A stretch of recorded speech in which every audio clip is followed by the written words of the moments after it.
Ayan, God is good. And all the time, God is good. So mga kapatid, bago po tayo magsimula sa umagang ito, tayo pong lahat ay magsitayo po muna at atin pong banggitin ang panunumpa natin ngayong umaga pong ito. Sabay-sabay po natin siyang basahin, mga kapatid. Ako ay narito ngayon upang mag-aral ng salita ng Diyos. Ang puso ko'y binubuksan, ang isip ko'y itinutuon, ako ay makikinig at susunod sa salita ng Panginoon. Amen. Tayo pong lahat ay manalangin. Panginoon naming Diyos na buhay, maraming salamat po sa inyo. Salamat, Panginoon, muli dahil sa pagkakataon na ito, kami po ay lalapit ng may galak na puso, Panginoon, dahil sa inyo. Kami po ay lalapit, Panginoon, na may malayang pagsamba na nagagawa sa mga oras na ito. Panginoon, kung meron man po kayong mga nakikita na karumihan sa aming mga puso, kung meron man po kayong mga nakikitang mga kasalanan, maliit man o malaki sa aming paningin, intention man or hindi namin intensyon na gawin, O Lord, dalangin po namin ang pagpapatawad ninyo. Linisin niyo po kami, Panginoon, upang maging malaya ang pagpasok ng banal niyong Espiritu sa mga oras na ito at kausapin po kami. Panginoon, kapangyarihan niyo lamang ang aming hinihiling sa mga oras na ito. Ang banal mong Espiritu mo lamang, Panginoon, ang hinihiling namin na manghusap at umipo sa aming mga puso. Salamat po, Panginoon, dahil ikaw lamang po ang magaling. Ikaw lamang po ang matalino. Ikaw lamang po ang makapangyarihan. Kaya Lord, dalangin ko na ikaw po ang makita nila. Ilagay niyo po ako sa inyong likuran. Ikaw nawa po ang marinig nila sa mga oras na ito. At ang mga salita ninyo, Panginoon, ay patuloy na tumanim sa puso ng bawat isa.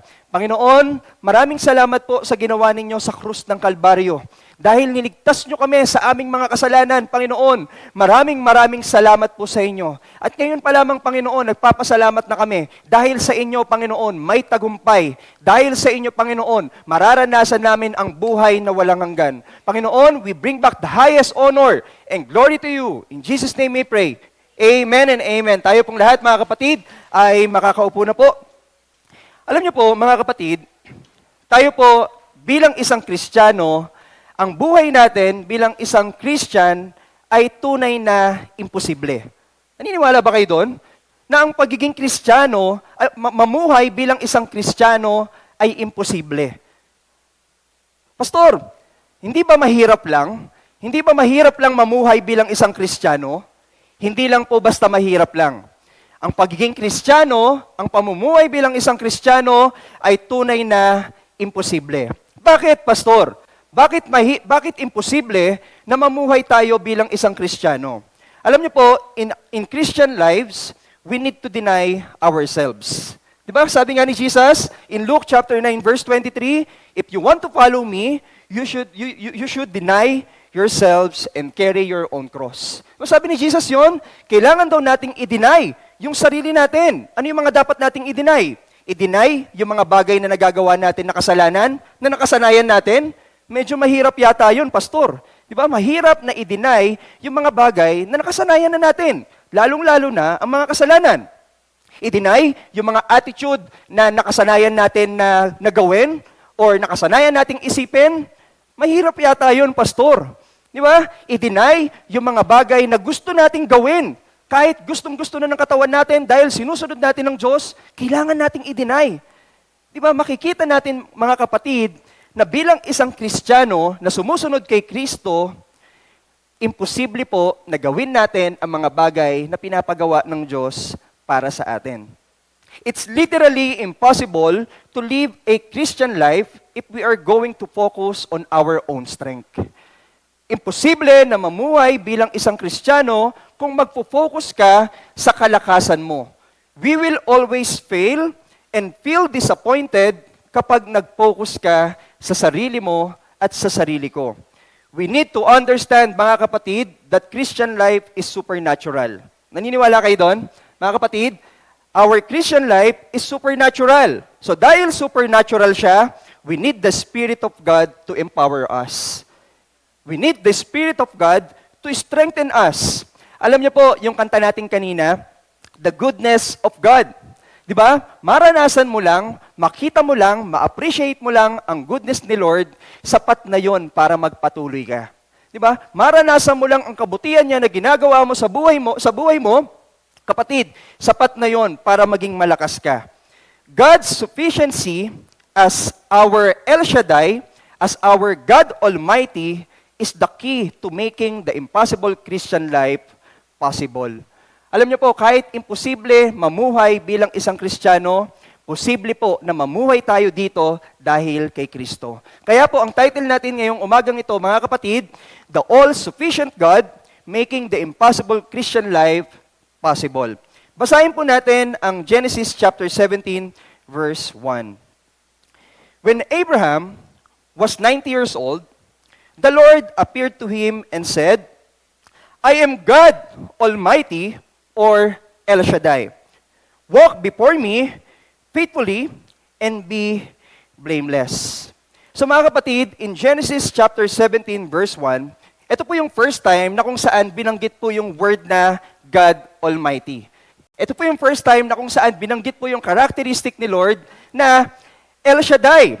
At alam naman po natin na in this story of Abraham and Sarah, sila po ay binigyan ng promise ng Lord. Di ba? Alam naman natin yon. Sina Abraham and Sarah, this time, binigyan po sila ng promise ng Lord na sila raw ay magkakaanak. Di ba? Sila daw ay magkakaanak balang araw na si Isaac. Alam niyo po, kung iisipin natin, it seems impossible na magkaanak pa sila because of their age. Di ba? Ilang taon na daw si Abraham dito? 99 years old.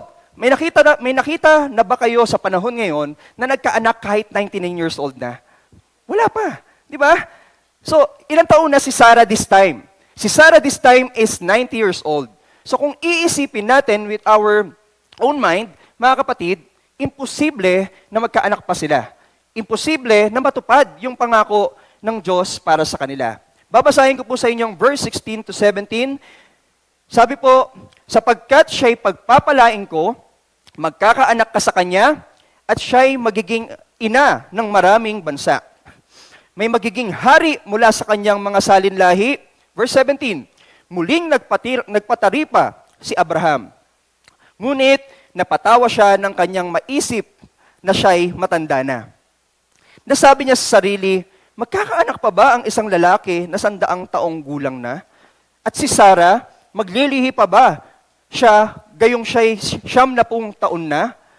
Alam niyo po mga kapatid, kung isipin talaga natin, baka menopause na si Sarah this time.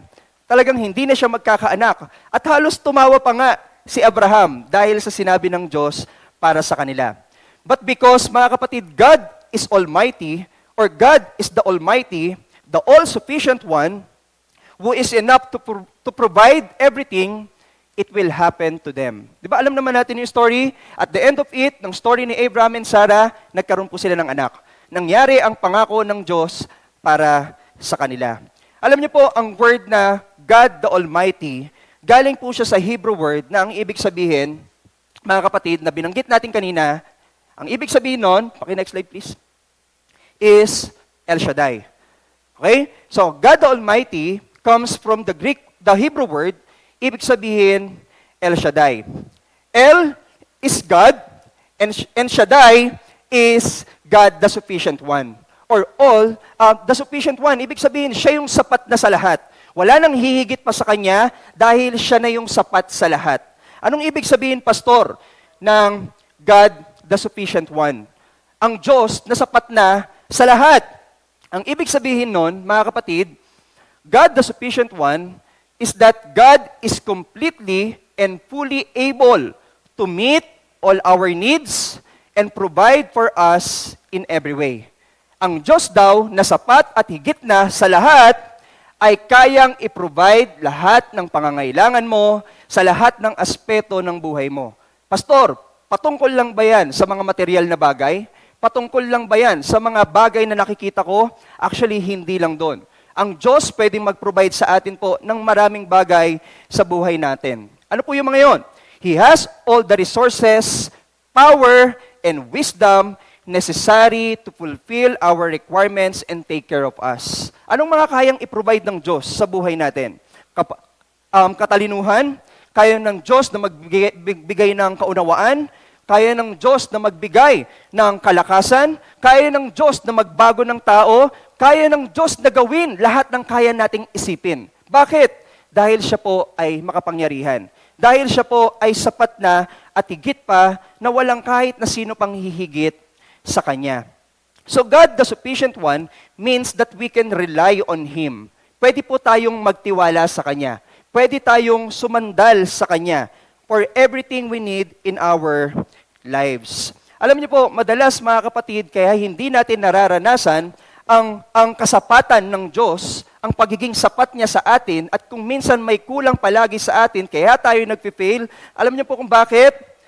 Kasi nililimitahan natin ang kayang gawin ng Diyos sa buhay natin. Let us not limit God with our own concepts. Huwag po nating limitahan ng Diyos sa kaya niyang gawin sa atin. Alam niyo po, ang Diyos, napakaraming characteristics na dapat alam po natin bilang isang Kristiyano. Bakit? Bakit kailangan nating malaman ng different characteristics ng Diyos? Isa na dun yung El Shaddai or God the Almighty. Bakit? Kasi pag dumating tayo sa punto ng ating buhay, nakakailanganan natin yung characteristic ng Diyos na yon. Kapag alam natin, magpapatuloy tayo. Paano kung hindi mo alam na ang Diyos pala ay makapangyarihan? E di, tayo ngayon, bigla-bigla na lang susuko. Tayo ngayon, bigla na lang titigil sa mga pinapagawa ng Diyos sa atin kasi hindi natin alam yung kaya niyang gawin. So let us not limit God with our own concepts. You should increase your knowledge of who God is. Kailangan nating i-increase, pataasin, pahabain, mga kapatid, ang knowledge natin patungkol sa Diyos. Correct theology strengthens our faith in God. Pag tama po ang pagkakakilala nyo sa Diyos, mga kapatid, may i-strengthen nun yung pananampalataya mo sa Kanya. Alam mo, isa sa mga natutunan ko, na bilang isang Kristiyano, hindi sapat lang na alam mong may Diyos. Hindi sapat yon. Oo, may Diyos na nagligtas sa'yo, pero kilala mo ba siya? Kasi maaaring alam mo lang yung mga nagawa niya, pero hindi mo siya kilala. Kailangan po nating kilalanin ng Diyos because correct theology can strengthen our faith in Him. And knowing God's sufficiency brings peace and helps us in life's challenges. Diba? Kung alam mo ang pagiging sapat ng Diyos sa iyo at sa akin, magbibigay po yun ng kapayapaan. Diba? Kahit na minsan may kulang tayo sa buhay natin, dahil alam mo yung Diyos sapat na sa iyo, may kapayapaan ka. Diba? Minsan kulang tayo sa mga material na bagay, pero dahil alam mo ang Diyos napakayaman, handa niyang ibigay sa iyo kung ano man ang mga pangangailangan mo, nagkakaroon ka bigla ng kapayapaan, mga kapatid. So, Pastor, bakit nga ba na ang ating Panginoong Diyos ay tinawag na El Shaddai? Bakit nga ba ang Panginoon nating si Yahweh from the Old Testament ay tinawag nating El Shaddai or God the Almighty? So meron lamang pong 4 aspects na nakita ko dito at kung titignan niyo po yung Genesis chapter 17, maaaring may makita pa po kayo. Pero ilan lang po to sa mga nakita ko why our God the Almighty is our El Shaddai. Bakit siya ay sapat na? Number 1, mga kapatid, from verse 4, God the Almighty is our El Shaddai because He is a promise keeper. Diba? Minsan na ba kayo napangakuan tapos napako? Diba? Hindi tuloy naging sapat yung kagalakan na dapat meron kayo. Diba? Hindi tuloy naging sapat yung kasayahan na dapat nararamdaman nyo. Kasi yung pangako sa inyo, napako. Alam nyo po, sa Diyos, sapat na makakaranas tayo ng kagalakan. You know why? Because He is a promise keeper. Tumutupad po siya ng mga pangako sa tao na kanyang ibibigay balang araw. Tignan po natin yung verse 4. Basahin ko lang po sa inyo. Ito ang aking tipan sa inyo. Si Yahweh po ang nagsasalita. Kausap niya po si Abraham. Ito ang aking tipan sa inyo. Ikaw ay magiging ama ng maraming bansa. Tingnan niyo yun. Pangako ni Abraham pangako ng Diyos kay Abraham na si Abraham po magiging father of all nations. Di ba? Pangako niya yon na alam natin na natupad. Di ba? So napakaraming pangako ng Diyos sa atin na pwede nating mabasa from the Bible. Na pwede rin nating maramdaman dahil siya mismo ang nagsabi. Magtiwala ho kayo doon. Kasi sapat na yung sinabi ng Diyos na gagawin niya yon. Kung yung tao napapako at nadidelay yung mga pangako niya, sa Diyos, hindi po. Ang Diyos tumutupad ng pangako niya. So that's number 1. Mga kapatid, na nakita ko that why God is our El Shaddai. Number 2, mga kapatid, why God is El Shaddai or the all-sufficient one? Because He is the God, the one who can transform lives. Siya yung makakapagbago ng buhay ng isang tao. Alam niyo po, kaya maraming depressed na tao or Kristiyano sa panalangin nila na sana magbago yung mga tao sa paligid nila. Alam niyo po kung bakit maraming depressed at nalulungkot? Kasi panalangin sila ng panalangin na akala nila sila yung dahilan kaya magbabago yung tao. Panalangin sila ng panalangin na akala nila sila yung dahilan kaya magbabago sila. Ang nangyayari tuloy, nade-depress sila, nadi-disappoint sila. Kasi hindi nangyayaring nagbabago yung taong pinagdarasal nila. Bakit? Kasi ang tanging makakapagbago lang, mga kapatid, ang Diyos lamang. Iasa natin sa Kanya yung mga bagay na kaya niyang baguhin. Yung mga matitigas na puso, kaya niyang palambutin. Yung mga puso na punong-puno ng tinik, mga kapatid, kaya niyang linisin. So sabi po sa verse 5, sabi po dito, hindi na Abram ang itatawag sa iyo, kundi, Abraham. May dahilan kung bakit binabago ng Diyos ang pangalan ng isang tao from the Old Testament. It's because to change their lives. Diba? To change their lives into something better. Mga kapatid, kilala po natin si Paul, di ba? Hindi po si Christian Paul, hindi po ako yon. Si Paul, yung sa Bible, di ba? From Saul na naging si Paul. Di ba si Saul or si Paul, noon siya po ay matigas ang puso sa mga Kristiyano. Pinipersecute niya, pinapatay niya, gumagawa siya ng paraan para hindi mangyari na i-share ng mga disipulo yung gospel ni Jesus. Pero anong ginawa ng Diyos? Kinatagpo niya po si Paul sa Damascus at ang nangyari, nagbago po ang buhay niya. So mga kapatid, ulitin ko, walang matigas na puso sa ating Diyos. Kung meron man kayong mga ipinapanalangin, sarili nyo man, or ibang tao, iasa nyo yan sa Diyos na siya ang magbabago. Alam nyo, naranasan ko na lagi kong binibigay yung effort ko, nakala ko ako yung magbabago sa tao. Hindi pala talaga ako, yung Diyos. Di ba? Ipanalangin mo lang na ipanalangin, iasa mo na ng iasa sa Kanya, siyang bahala. Amen ba? Amen. Next, mga kapatid, isa pa sa mga dahilan why our God is our El Shaddai, because He is the one who will make us fruitful. Siya ang magiging dahilan para tayo ay magbunga. Di ba? Kaya nga merong kasabihan, just do your best and God will do the rest. Di ba? Ang Diyos nang bahalang magbunga sa mga bagay na ginagawa natin. Saan? Sa pagsisikap natin, sa trabaho. Kung sa tingin mo, sa umpisa parang walang nangyayari,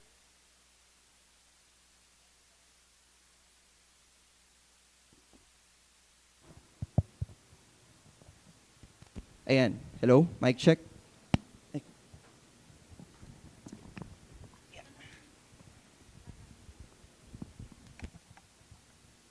Ayan, mic check. Commercial lang po. Ayan, tuloy natin mga kapatid. Sapat na ang Diyos ang bahalang magbunga sa lahat ng ating mga ginagawa. Amen ba? Amen. Basahin po natin ang verse 6, mga kapatid. Pararamihin ko nga ang iyong lahi at magtatatag sila ng mga bansa at may magiging hari sa kanila. Tingnan niyo yung sinabi ng Diyos kay Abraham.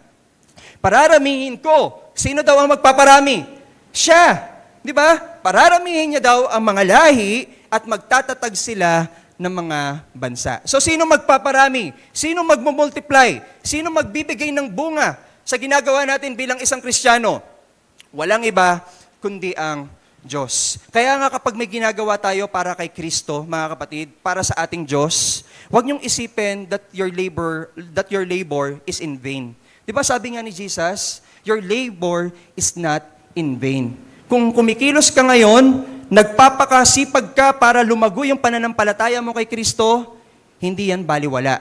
Attend ka ng church every Sunday, kahit yaya na yung mga kaibigan mo sa'yo, mga kapatid, huwag kang mag-alala, magbubunga yan. Yung ginagawa mo, lalago ka sa pananampalataya. At hindi lang yun, kahit na minsan nahihirapan tayo, dumadaan tayo sa circumstances ng buhay natin, mga kapatid, kumapit ka kay Kristo kasi hindi yan baliwala. Magbubunga ka pa rin kahit na may problema ka. Naniniwala po ako doon. Ano yung mga bunga kahit may problema? Pwede kang magkaroon ng kagalakan? Di ba? Fruits of the Holy Spirit. Magkakaroon ka ng kagalakan kahit may problema. Magkakaroon ka ng kapayapaan. Magkakaroon ka ng pagmamahal kahit hindi ka mahal-mahal ang mga taong nasa paligid mo. Kasi nga, ang Diyos pa rin ang magbubunga. At sapat ang kaya niyang ibigay sa'yo para magbunga ka, mga kapatid. Huwag po tayong umasa sa sarili nating kakayahan. Umasa tayo sa God the Almighty, our El Shaddai. Next, mga kapatid, Isa pa po sa dahilan why God is the El Shaddai, bakit sapat na yung kaya niyang gawin sa buhay natin? Because He is the roots of generational blessings. Di ba may tinatawag tayong generational curse? Di ba? Usong-uso na yan sa mga panahon natin ngayon na napapasa yung mga curse from the generation, from family sa mga past. Napapasa pa sa mga susunod na generation. Halimbawa, from the generation na nagkakaroon ng hiwalayan, nung umpisa pa lang, nagkakaroon ng hiwalayan sa mga susunod pa. Generational curse po ang tawag doon. Kung merong generational curse, meron ding generational blessings. And nakakita na ako at nakawitness na ako ng mga tao na simula nung umpisa, dahil sa pagiging tapat nila sa Diyos, dahil sa ang Diyos ay sapat sa kanila, na ipasa po yung generational blessings. Tignan po natin ang verse 7 to 8. Tutuparin ko ang aking pangako sa iyo at sa iyong lahi habang panahon. Tignan niyo yun sinabi ng Diyos tutuparin ko ang aking pangako sa iyo at sa iyong saling lahi at sa iyong lahi habang panahon. Tingnan mo, tutuparin ng Diyos na ibibigay yung blessings na ipinangako niya, hindi lang sa iyo, pati sa mga susunod pa na generation. Alam niyo po, wala naman siguro dito sa atin ang naghahangad ng generational curse. Gusto niyo ba ng generational curse? Ay, mukhang gusto niyo. Gusto niyo ba ng generational curse? Hindi. Gusto niyo ba ng generational blessings? Amen. Mga kapatid, lagi nating iasa sa Diyos ang pamilya natin. Lagi nating iasa sa Diyos ang trabaho natin. Lagi nating iasa sa Diyos ang mga ginagawa natin. Kasi napapasa po yan. Yung blessing ng Diyos, nagtutuloy-tuloy po yan sa buhay natin kapag alam natin na sapat na kaya niyang ibigay yon. So mga kapatid, nakita natin yung apat na dahilan. Kung bakit nga ba, ilan lang to sa dahilan kung bakit the Lord is our El Shaddai. Why the Lord is the all-sufficient one. Apat lang po to sa pwede nating makita. Kung babasahin po natin ang Bible, may marami pang bagay na pwede nating makita na dahilan kung bakit ang Diyos natin ay the all-sufficient one. So, Pastor, paano natin ay a-apply itong mga characteristics ng Diyos, bakit siya ay El Shaddai? Or bakit siya ay God the Almighty? Paano tayo magre-response sa kayang gawin ng Diyos sa buhay natin? Number one, mga kapatid, in response to our El Shaddai and to navigate the impossible Christian life to make it possible, number one, you must keep the covenant of God. Kailangan daw nating i-keep, mga kapatid, ang salita ng Diyos. Ang kasunduan natin sa Kanya sa pamamagitan ng salita ng Diyos. Basahin po natin ang verse 9, mga kapatid. Sinabi pa ng Diyos kay Abraham, ikaw at ang lahat ng susunod mong salinlahi, ano sabi diyan? Ay dapat maging tapat sa ating kasunduan. Tingnan niyo po mga kapatid ang word na dapat maging tapat. Saan na yun? Ayun, dapat maging tapat sa ating kasunduan. Ang tanong ko, sino po ang dapat maging tapat? Sino po ang dapat maging tapat mga kapatid? Dito sa nabasa natin? Siyempre, una, si Abraham. Di ba? Dahil si Abraham ang main character dito sa ating binabasa. Si Abraham. At sino pa yung susunod, mga kapatid? Sabi doon, at ang lahat ng susunod mong salin lahi. Ibig sabihin, si Abraham dapat maging tapat sa Diyos, he must keep the covenant of God, at yung mga susunod pang generations. Ang tanong, Pastor, sino yung mga susunod na yan? Sino yung mga susunod na generations na dapat tapat sa kasunduan or sa salita ng Diyos? Alam niyo po, kung sino yun?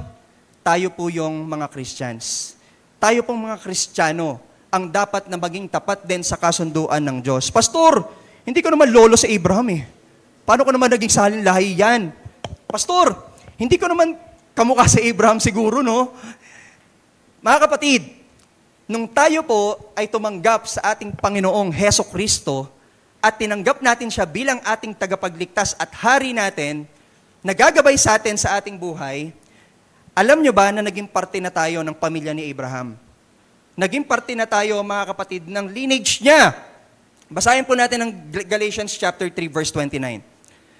At kung kayo'y kay Kristo, kayo'y mga anak na ni Abraham. Magsabi nga dito, ang nakay Kristo na. Magsabi nga ng amen, ang nakay Kristo na. Amen. So kung kayo ay nakay Kristo na, part na po tayo ng pamilya ni Abraham. Kung si Abraham naging tapat sa Diyos, kung si Abraham po, mga kapatid, naging tapat sa kasunduan nila ng Diyos, ganun din po ang ine-expect ng Diyos sa atin. Mga kapatid, ang Diyos natin, uulitin ko, El Shaddai. Alam na natin kung ano ibig sabihin ng El Shaddai. Alam na natin that He is God the Almighty. Hindi minsan nararanasan ng tao ang pagiging sapat ng Diyos kasi hindi po sila tapat sa kasunduan ng Diyos. We must keep the covenant of God, mga kapatid. Pastor, paano? Paano kami magiging tapat sa salita ng Diyos? Paano kami, mga kapatid, paano kami, pastor, na ikikip yung covenant ni Lord sa buhay namin? Paano? Una, of course, sa pakikinig sa salita ng Diyos.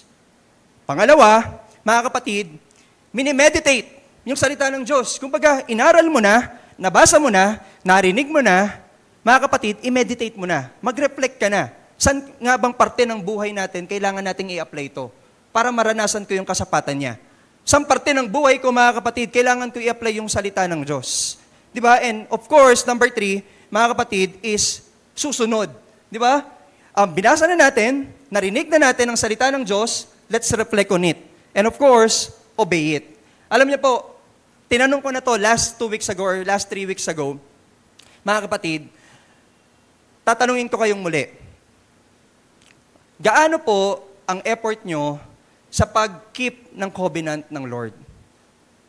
Ano po ang effort na binibigay ninyo para maging tapat sa salita ng Diyos?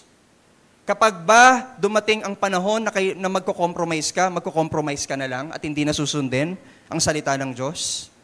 Kapag ba, mga kapatid, may kasalanan na tumutukso sa'yo dahil naalala mo ang salita ng Diyos, tutuparin mo pa rin ang salita ng Diyos or magpapahulog ka sa kasalanan? Kapatid, kailangan nating sundin at maging tapat sa salita niya. Kaya minsan nakakaranas tayo ng different consequences at hindi nararanasan minsan. Akala natin hindi natin nararanasan ang goodness niya kasi hindi tayo nagiging tapat sa kasunduan ng salita ng Diyos. Uulitin ko, nasa linya na po tayo ni Abraham dahil kay Kristo. Sa totoo lang, wala tayong karapatan para mapasama sa pamilya ni Abraham. Di ba parang ganito yan eh. Merong isang mataas na posisyon sa politiko. Napakasikat, mabait.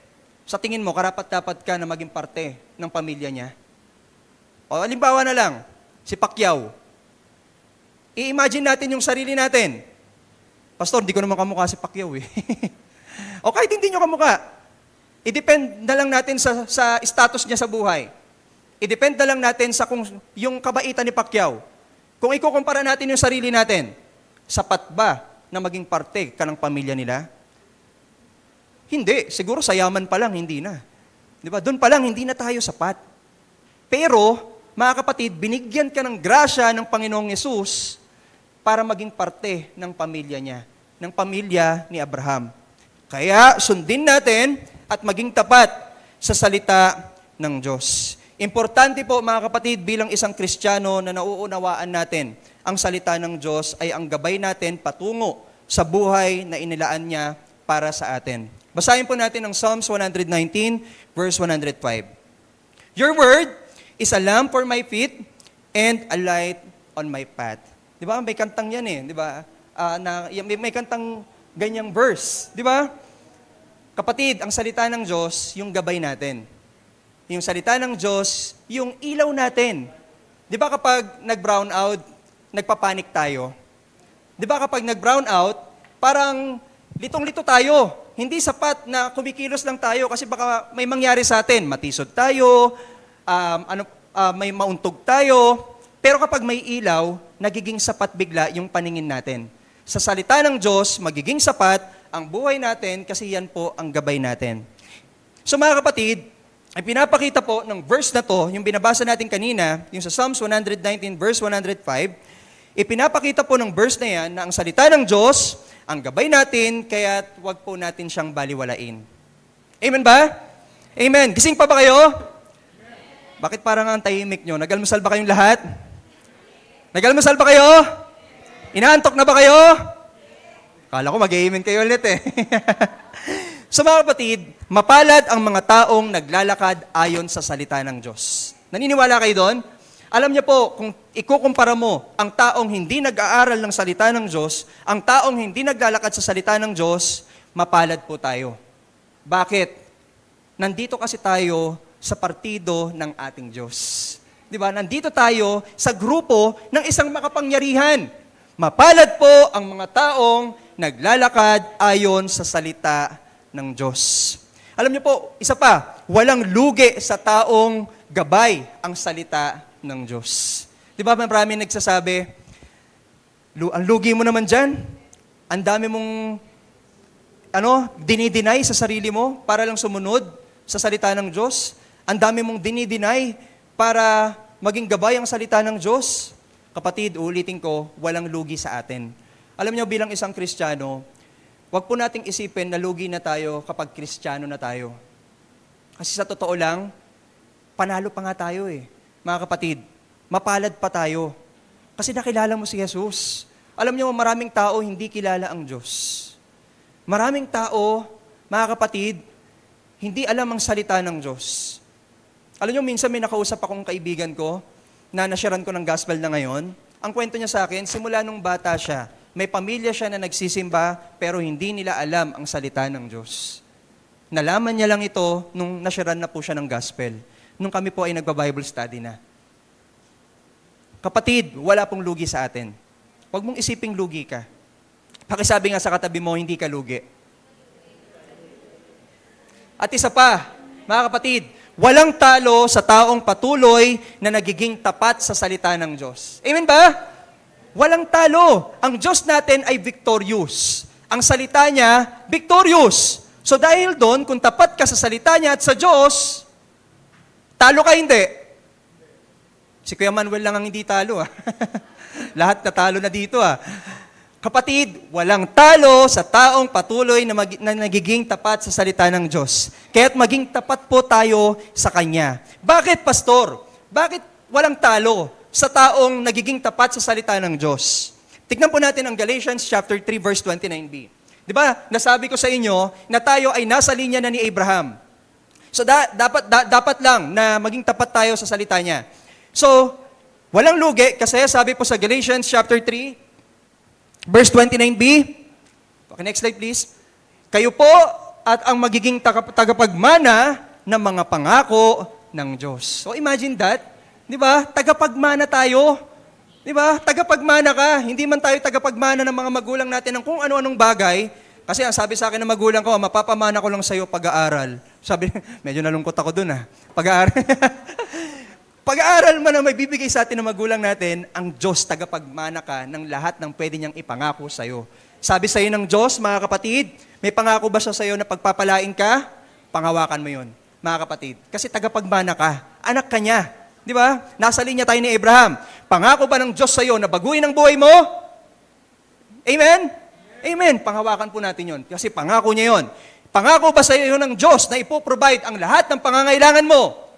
Amen. Panghawakan po natin yon. Pangako ba sa iyo ng Diyos na tulungan ka sa trabaho mo, ma-promote ka? Amen. Panghawakan po natin ang lahat ng mga bagay na yon. Alam niyo po, napakaraming pangako ng Diyos. Siguro may pangako pa sa atin ng Diyos na sa mga nag-aaral, magtatapos ka. Pangako ko yan sa iyo. Panghawakan po natin yan. Siguro may pangako pa ang Diyos na baguhin, patatagin ang pagkatao mo. Panghawakan mo yon kasi gagawin niya. Pangako sa iyo ng Diyos na i-restore yung family mo, kahit imposible na, panghawakan mo kasi gagawin niya yon. Kapatid, uulitin ko, nasa linya na tayo ng pamilya ng Diyos, ni Abraham. So, maging tapat sa salita niya upang ma-receive natin ang pangako niya. Alam niyo po, even sa akin bilang isang pastor at isang Kristiyano, may mga bagay na mukhang imposible sa buhay ko. Pero nagkaroon po ng kasunduan at katapatan ng Diyos sa akin sa pamamagitan ng kanyang salita. Basahin ko lang po sa inyo ang Habakkuk chapter 2 verse 3. For the revelations awaits an appointed time, it speaks at the end and it will not prove false. Though it linger, wait for it, it will certainly come and will not delay. Ito pong pangakong to mga kapatid, ito po yung pangako ng Diyos sa amin ni Jen na magkakaanak kami. Pinanghawakan po namin to. Hindi po kami bumitiw. Ano sabi ng Diyos? It will come, it will certainly come, and will not delay. Ang nakita namin na hindi dinilay ng Diyos yung pangako niya sa amin. Same thing to you. May pangako ba ang Diyos sa'yo na salita niya, panghawakan po ninyo yun. Huwag po tayong magduda dahil ang Diyos ay sapat, maging tapat po tayo sa Kanya.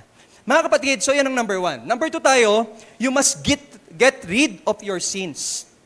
Kailangan po nating tanggalin ang mga kasalanan sa buhay natin sa tulong ng ating Diyos. So basahin po natin ang verse 10 to 11. Ganito ang inyong gagawin. Lahat ng lalaki sa inyo ay tutuliin. At iyan ang magiging palatandaan ng ating tipan. Alam niyo po mga kapatid, palatandaan ng kasunduan ng Diyos ang circumcision sa mga oras na ito. Palatandaan po ng tipan o kasunduan ng Diyos ay ang pagtuli sa mga kalalakihan nung araw po na iyon. Pastor, ano bang purpose ng pagtuli? Tignan po muna natin siguro yung short scientific explanation. Bakit tinutuli ang mga kalalakihan? Alam niyo po, ang mga kalalakihan, kaya tinutuli, kasi tinatanggal dyan yung ekstrang balat para maiwasan ng infection sa kanila, sa organ ng mga kalalakihan. So, ginagawa yon para maiwasan ang infection.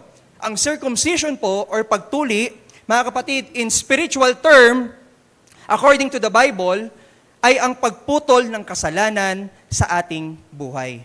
Pagputol ng mga bagay na hindi kalooban ng Diyos sa ating buhay. Pastor, bakit nakalagay dyan sa Bible, ang circumcision ay para sa mga lalaki lang? Anong ibig sabihin nun? Mga lalaki lang ba nagkakagawa ng kasalanan?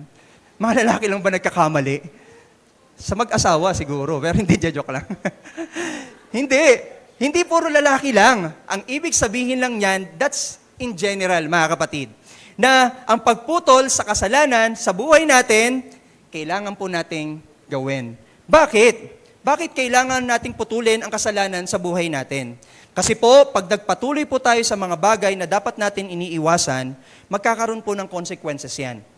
Pag nagkaroon ng consequences yan, mga kapatid, mas matindi ang sakit and mas grabe ang infection. Di ba ang infection kumakalat? Ang infection, mga kapatid, nakakasira ng body natin, ng katawan natin, body parts natin. Pag hindi mo tinigil sa buhay natin ang kasalanan, alam niyo po, magsisimula lang sa maliit lahat ng kasalanan ng isang tao. Magsisimula lang sa maliit. Pag yung maliit na yan, pinagbigyan mo, para yung virus. Kakalat yan sa buong espiritu mo. Sa susunod, hindi ka na makakaramdam ng conviction. Sa susunod, hindi ka na makakaramdam ng guiltiness. Kasi sa umpisa pa lang, hindi mo na inalis. Hindi mo na pinagaling. Mga kapatid, kaya minsan imposible na maranasan mo ang pagbabago sa buhay mo kasi ayaw mong bumitaw sa kasalanan. Ayaw nating bumitaw sa kasalanan. Parang ganito, paano ka iiwas sa adultery? Gabi-gabi nasa bar ka. May kumikembot-kembot pa. Di ba? Paano ka makaiwas sa adultery kung gano'n ang gagawin mo? Hindi ka iiwas sa bagay na yon. Paano ka makakaiwas sa bisyo kung lagi kang sasama sa nagkukos sa'yo na magbisyo? Di ba? Paano ka iiwas doon kung lagi mong kasama? Nag-iyosi, tapos pag dito nag-raise hand, tapos paglabas, naggaganon na, nagpapaano ng usok na. Paano ka makakaiwas doon? Paano mo matatanggal yon kung hindi tayo iiwas? Mga kapatid, paano ka makakaiwas sa pagmumura kung hindi mo naman kinokontrol ang bibig mo? Di ba? Maraming Kristiyano hanggang ngayon nagmumura. Alam niyo po yon. Nakakarinig po ako ng mga Kristiyano hanggang ngayon nagmumura. Di ba? Hallelujah. Pagbaba, nagmura na. Di ba? Kapatid, ginagamit natin pang worship ang bibig natin. Gamitin din natin to pang worship sa pakikipag-communicate sa tao. Alam niyo, ang worship hindi lang naman sa pagkante. Ang worship, alam niyo kung saan din, sa pakikipag-communicate din natin sa kapwa Kristiyano natin. Hindi lang sa kapwa Kristiyano, pati sa mga unbelievers. Kailangan natin putulin, kailangan natin kontrolin. Mga kapatid, ang mga bagay na nagkukos sa atin para magkasala. Paano ka makakaiwas sa pag-worry kung kaagad mong inuuna ang emosyon mo? Di ba madalas ang tao kaya nag-worry kasi emosyon ang napapairal. Pero kung hindi mo inuuna ang emosyon, inuuna mo ang salita ng Diyos na alalahanin, siguro malilas na yung worry na yan. Siguro matatanggal na yung worry na yan. Kasi aasa na tayo sa ating Diyos. Kapatid, para maranasan mo ang pagiging El Shaddai ng Diyos, yung pagiging sapat niya, umiwas tayo at putulin ang mga kasalanan na ipinapaputol sa iyo ng Diyos. Meron bang ipinapaputol sa iyo ang Diyos na kasalanan? Meron bang pinapaiwas sa'yo ang Diyos na mga bagay na nagkukos sa'yo para magkamali ka, para magkasala ka? Kailangan pong putulin yan. Alam niyo po, sa isang puno, meron din palang tinatawag na bark. Ibig sabihin yung bark na yon, pag siya ay medyo malutong-lutong na, tapos parang bulok na yung bark ng puno na yon, kailangan pala siyang tanggalin. Kailangan pala siyang putulin. Parang ganito. Paki-next slide nga po ako, please. Ayan. Siguro nakakita na tayo ng ganitong skin ng puno, di ba? Yung parang malutong, yung parang matatanggal na anytime. Kailangan daw pala natin siyang tanggalin immediately. Bakit? Kasi magkukos siya sa puno na ma-infect pa yung buong puno. Na kumalat pa yung ganyang infection sa puno. Kailangan siyang putulin at tanggalin. Alam niyo po, sa buhay natin ganun din, bilang isang Kristiyano. Kapag may kailangan tanggalin, tanggalin mo na kagad. Huwag mo nang hayaan na kumalat pa sa'yo at mahirap nang bitawan yan. Kasi pag hindi mo binitawan yan, expect, mga kapatid, yung mga bagay na mangyayari sa atin. Hindi kalooban ng Diyos yun. Expect na yung mga mangyayari sa atin, masasaktan lang kayo at masasaktan lang din tayong lahat. So, bitawan po natin, mga kapatid. So, isa pa po, di ba po kapag ang isang taong may tumor, hindi pwedeng hindi yan tanggalin. Di ba? Kapag may tumor ang isang tao, kailangan siya magkaroon ng operation. Kasi pag hindi, ano mangyayari sa kanya? Kunyari, tumor sa utak. Mga kapatid, mamamatay siya. Di ba? Lalaki yung ulo niya. Kailangan tanggalin. Kailangan alisin. Para magpatuloy sa buhay at maranasan yung buhay na maayos. Same thing with us, mga kapatid. Minsan lang natin na pag-uusapan ng kasalanan. Pero ang kasalanan, maliit man yan o malaki, nakakapatay yan. Maliit yan or malaki, nakaka-destroy ng buhay yan. Yung pasimple-simpleng chat lang, hello, may asawa ka na. Nag-hello-hello ka pa. Di ba? Yung pasimple-simpleng tingin lang sa Facebook, tapos may nakita kang something, tapos tinignan mo saglit, hello, bitawan mo yan, i-scroll mo kagad. Kasi yung simpleng pagtingin lang, maaaring mag-cause sa'yo para magpatuloy. Yung pasimple-simpleng pagsubok ng bisyo, yung simple-simple na yan, mga kapatid, sabi ko sa inyo, lalaki yan. Kailangan natin simulan ngayon na bitawan yon. Kailangan natin simulan ngayon para nabitawan yon at putulin para maranasan ang kasapatan ng Diyos sa atin. Putulin ang kasalanan sa puso at wag nang balik-balikan pa. Maraming taong ginto. Di ba? Maraming Kristiyano ang nakikita ko na ganito. Binitawan na yung kasalanan, binalikan pa. Pastor, ang sarap eh. Pastor, sayang. Pastor, minsan lang eh. Pag pinutol na, wag nang balikan pa. Ano nangyari sa Sodom and Gomorrah? Doon sa mga taong pinalabas ng Diyos. Di ba merong isa na lumingon? Di ba sabi, wag nang lumingon? Ano nangyari nung lumingon siya? Kasama siya sa nasunog. Di ba? Kasama siya sa naging abo. Wag nang lumingon. Alam niyo, mas maganda pa nga minsan na meron tayong stiff neck eh. Parang hindi na lingon, di ba? Maganda pa minsan may stiff neck tayo eh. Para hindi na balikan ng nakaraan. Kasi pagbalik ka ng balik sa nakaraan, hindi ka makakapag-move forward. Pagbalik ka ng balik sa nangyari sa'yo, sa mga kasalanan mo, hindi ka makakapag-move forward at hindi mo mararanasan ang kagalingan at kasapatan ng Diyos. Mga kapatid, sabi sa Deuteronomy chapter 10, verse 16, therefore, change your hearts and stop being stubborn. Diniretso tayo dito Di ba? Change your hearts. Baguhin mo na ang puso mo. Putulin ang kasalanan. Huwag nang maging matigas ang ulo. May Kristiyano bang matigas ang ulo? Meron daw. Meron daw. Sige na nga, aminin ko na, meron nga. Kristiyano tayo, anak tayo ng Diyos, nasa linya tayo ni Abraham, huwag na po tayong maging matigas ang ulo. Sumunod sa Diyos. Maging parang isang bata sa pagsunod sa Kanya. Bakit maging parang isang bata? Kasi ang bata walang reklamo pag sumunod. Di ba? Ang isang bata, wala nang kung ano nung iniisip yan kapag sumunod. Maging parang isang bata sa pagsunod. Hindi ko sinabing maging isip bata Hindi ko sinabi yon. Pastor, sabi mo maging parang bata. Hindi naman maging isip bata, magkaiba pong bagay na yon. Kumbaga sa pagsunod sa Diyos, maging parang bata tayo na handang sumunod sa lahat ng kagustuhan niya. Amen ba? Amen. So that's number 2. Last, number 3. Nice, Pastor, last na. Ito na, last na to Number 3, mga kapatid, to experience the all-sufficient God and to experience Him as our El Shaddai is you must trust God with all your heart. buong puso mo, pagkatiwalaan ang ating Diyos. Pastor, alam ko na yan eh. Oo nga, alam mo. Ginagawa mo ba? Pastor, alam ko na yan eh. Oo nga, alam mo. Ina-apply mo ba? Hindi lahat ina-apply ito. So, basahin po natin ang verse 18. Sabi dito, kahit sumagot ang Diyos, hindi ang asawa mong si Sarah ay magkakaanak ng isang lalaki at tatawagin mo siyang Isaac. So, Pastor, nasan yung trust God with all your heart yan? Nasan yung pagtitiwala dyan sa Diyos ng buong puso?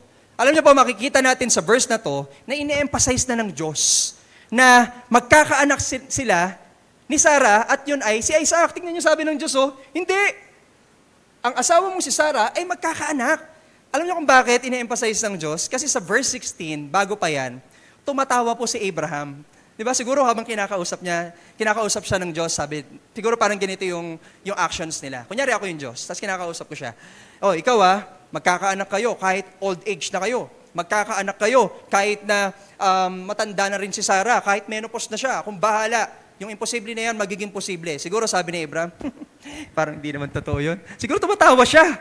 Di ba? Inulit tuloy ng Diyos, hindi, magkakaanak kayo. Anong ibig sabihin nun? Magtiwala ka ng buong puso kasi gagawin ko bilang Diyos na magkakaanak kayo ni Sarah. Alam niyo po, trust in God's sufficiency is the key to overcoming the impossible.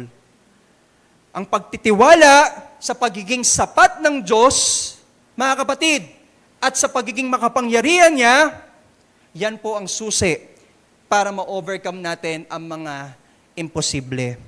Maraming pong imposible sa buhay natin. Siguro inisip natin, Pastor, imposibleng magtapos ako ng pag-aaral kasi kulang kami sa pinansyal na bagay. Pero kung magtitiwala ka sa Diyos ng buong buo ng puso mo, sigurado ako, bibigyan ka ng wisdom ng Lord na pwede kang mag-apply for scholarships. Na pwede kang mag-apply ng trabaho habang nag-aaral. Bibigyan ka niya ng mga bagay para maging posible, yung sa tingin mo, imposible. Alam niyo po, sa totoo lang po ang pagtitiwala hindi naman talaga madali. Alam naman natin yon. Huwag na tayong magpaka-hipokrito. Hindi madali ang magtiwala. Di ba nga, parang respeto yan eh. Kailangan mo munang ma-earn. Di ba? Kailangan mo munang makita para ma-earn yung trust mo sa Kanya. Same thing sa Diyos natin. Minsan gusto muna nating makita na may kailangan siyang gawin para magtiwala tayo sa Kanya. Pero makikita nyo ba siya? Yung mga gustong makita na ang Diyos, magsabi nga ng amen. Wala pa, for sure, wala pang gustong mawala. Makikita lang natin siya pag nawala na tayo dito sa mundo. Alam niyo po, ang Diyos po natin, hindi po siya nakikita. Pero alam po natin na ang lahat ng Kanyang ginawa, mga kapatid, ay talagang kaaya-aya. Tignan mo nga lang po ang mga kapaligiran natin eh. Tignan mo nga lang po ang mga taong sa paligid mo. Tignan mo lang ang lahat ng mga creation niya. Kapatid, malalaman na natin na makapangyarihan siya. Malalaman na natin na may kaya siyang gawin sa buhay natin. Alam niyo po, bakit hindi po tayo nagtitiwala? Bakit tayo mga tao ayaw magtiwala sa Diyos? Kahit na alam natin na sapat yung kapangyarihan niya sa buhay natin? Alam niyo po kung bakit? Kasi may mga bagay tayo na hindi rin mabitawan sa buhay natin. At siguro yung pinaka-common na hindi natin binibitawan, kaya tayo hindi nagtitiwala sa tao man or sa Diyos, alam niyo po ano yun? Pride. Di ba sa tao nga, ayaw mo magtiwala kasi iniisip mo, mas magaling naman ako dyan eh. Bakit ako magtitiwala sa Kanya? Mas mabait naman ako dyan. Mas gwapo naman ako dyan. Di ba? Di ba kasi may pride? Same thing with our Lord. Kaya ayaw natin minsan magtiwala sa Diyos. Kaya akala natin hindi nangyayari yung ginagawa ng Diyos kasi meron po tayong pride. Ayaw natin magpatalo, gusto natin lagi tayong tama. Di ba? Gusto natin, lagi tayong tama, pero sa totoo lang, lagi naman talaga tayong mali. Lagi tayong mali sa harapan ng Diyos. Bitawan po natin ang pride. Because the pride is the hindrance to fully trusting to God.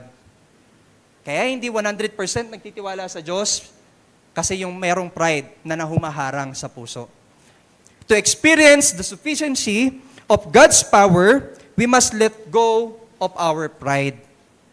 Alam niyo po, yung pride na yan, minsan ko na rin niyang naranasan. 3 weeks ago, mga kapatid, or 3 weeks or 4 weeks ago, alam niyo po ba, kami po ay nabunggo. Nabunggo po ako ng Alam niyo kung ano nakabunggo sa akin? Hindi po tao ha, hindi po bike, hindi po maliit na sasakyan. Alam niyo po kung ano yung nakabunggo sa akin? May papakita po ako, next slide please. Binunggo po ako ng isang malaking bus. At ito po yung sasakyan namin, ito po yung binunggo niya. Sa part po na to, mga kapatid, alam niyo po kung sino nakaupo dyan? Si Jen at yung baby ko. Nakaupo po sila dyan. Mga kapatid, dikit na dikit sa pintuang yan. Binunggo ho kami. Kita ho natin kung gaano po kalakas yung impact niya. Kahit yung takbo niya siguro 10 kilometers to 15 kilometers per hour lang. Mabagal, pero dahil malaki, pag bumunggo, mapipipi ka pa rin. Kapatid, wasak ho talaga tong pintong to. At alam niyo po ba, ang first reaction ko, hindi ko po sinira yun. Kinakabahan ako dun. Alam niyo po, ang first reaction ko, nung binunggo kami, dahil alam ko na nasa side na yon, yung anak ko at ang asawa ko, nagalit ho ako. Nainis ako. Bumabaw ako ng kotse, sinigawan ko po yung driver. Alam niyo kung bakit? Gusto niya pong umalis dahil siya daw ay may mga pasahero. Naiistorbo ko daw sila. Sabi ko, hindi pwede yun. Hindi pwede na umalis ka dahil binunggo niyo ho kami. Di ba? Hindi ho pwede na iwanan niyo kami dito na ganito yung itsura ng sasakyan namin. Ano ho yun? Libre?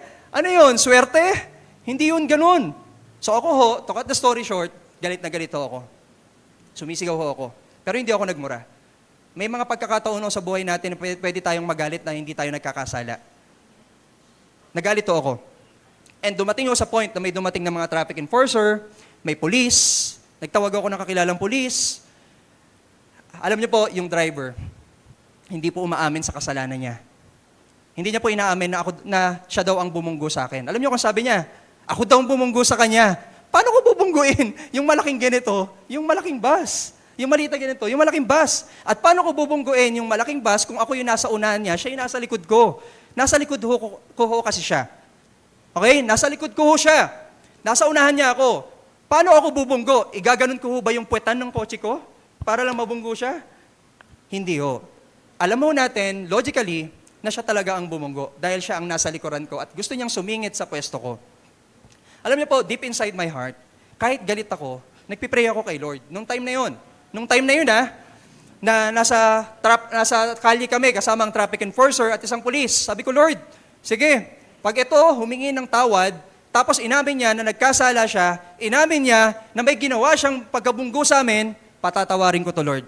Ganun. So may pride ako. Sabi ko, sige Lord, ano yan, patatawarin ko yan. Ako nang bahala, papaayos ko na lang yan. Sabi kong ganun. So hinihintay ko lang si Kuya na umamin. Ayaw niya talaga. Talagang lahat ng pagbabaliktad, binaliktad niya ako. Binaliktad niya kami. So dumating sa time na napunta kami sa police station. To cut the story short, napunta na kami sa police station. Pagdating doon, ina-expect ko, hihingi na siya ng tawad. Ina-expect ko, aamin na siya sa kasalanan. Kapatid, alam niyo nangyari? Hindi pa rin. Umabot na kami hanggang alas 10, alas 11, alas 12, hindi pa rin umamin. Alam niyo po ba, habang nag-uusap kami, tahimik na ako. Hindi na ako nagsasalita. Ang nagsasalita na lang ho yung kasama ko, yung kaibigan ni Jen, then yung pulis. At siya, pinagtatawanan na nga ho siya ng pulis kasi balibaliktad ho yung mga sinasabi niya. So mga kapatid, to cut the story short, tahimik na lang ho ako at nagdadasal, same prayer. Sabi ko, Lord, sige, pag umamin na to, patatawarin ko na. Same prayer. Pero alam niyo kung anong nilagay ni Lord sa heart ko? Ito yung pinaka nagdurog sa heart ko at dito ko pinaka naranasan, mga kapatid, na magpatawad kahit hindi pa kapatapatawad. Alam niyo kung ano naramdaman ko? Anong sinabi sa akin ng Diyos? Ikaw nga nagkasala pinatawad kita. Tapos ikaw hindi magpapatawad. Alam niyo po, doon ko na pinaka naranasan na yung kasapatan at ang grasya ng Diyos, sapat na pala para magpatawad din tayo. Alam niyo po, tinawag ko yung driver, kinausap ko siya sa isang tabi, sabi ko sa mamang pulis, Kuya, tumatagal ho, alas 12 na, alauna na, church bukas, Sunday, ako pa magpipreach sa Batangas. Alam niyo po, niyaya ko na ho siya sa isang tabi, kinausap ko siya. At pagkasabi ko sa kanya, mga kapatid, to cut the story short na lang, kasi alam kong hahaba pa ho to.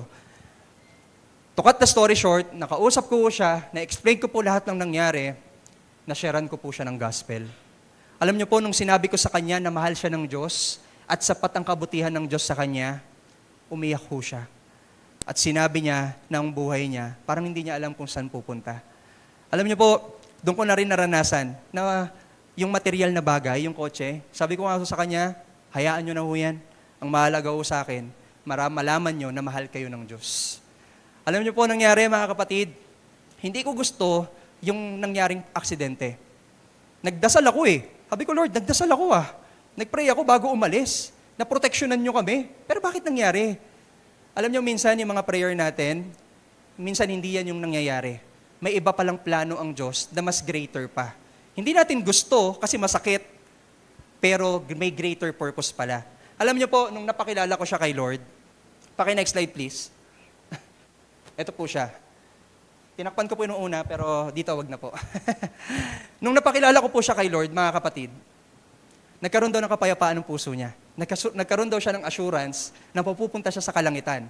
At after nun, namin mag-usap, alam niyo ba sabi niya sa akin, Sir, pwede ba kitang ma-invite sa birthday ko? No, bigla pa ako na-invite sa birthday.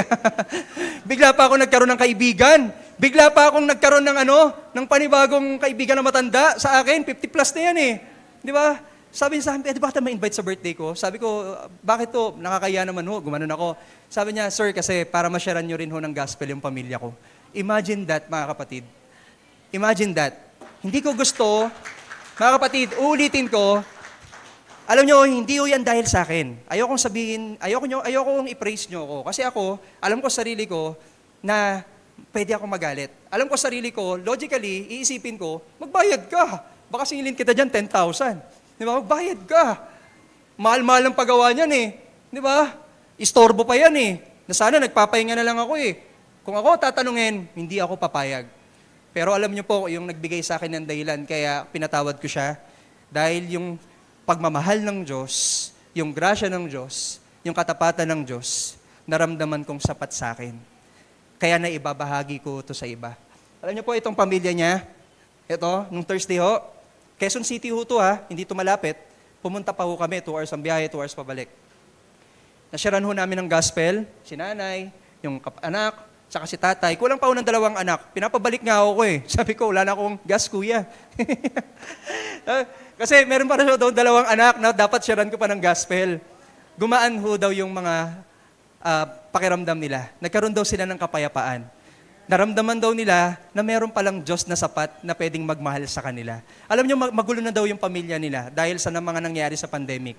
Dati silang mayaman, ngayon wala na silang mga ari-arian. Nasa kondo sila, pero wala na daw silang ari-arian. Wala na silang negosyo dahil sa nangyari sa pandemic. Pero nung narinig nila ang salita ng Diyos na mahal pala sila ng Diyos, mga kapatid, tinanggap nila si Jesus.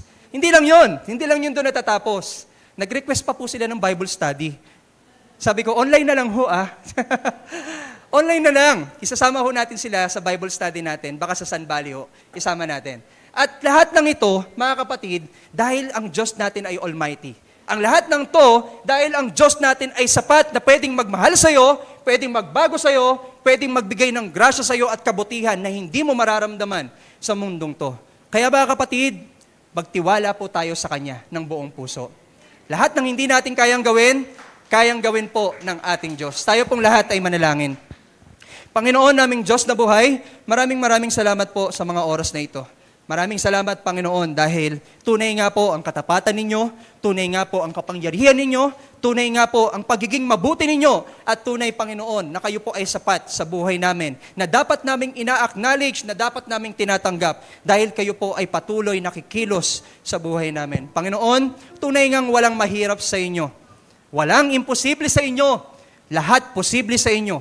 Dahil kayo po ang may likha ng langit at lupa, kayo po ang hari ng mga hari, kayo po ang Diyos ng mga Diyos. O Lord, sa mga oras na ito, kung meron man sa puso ng bawat isa, na feeling namin, Panginoon, imposible na mangyari sa buhay namin, dalangin ko po na ipakita mo sa kanila na sapat ang grasya mo para tulungan sila.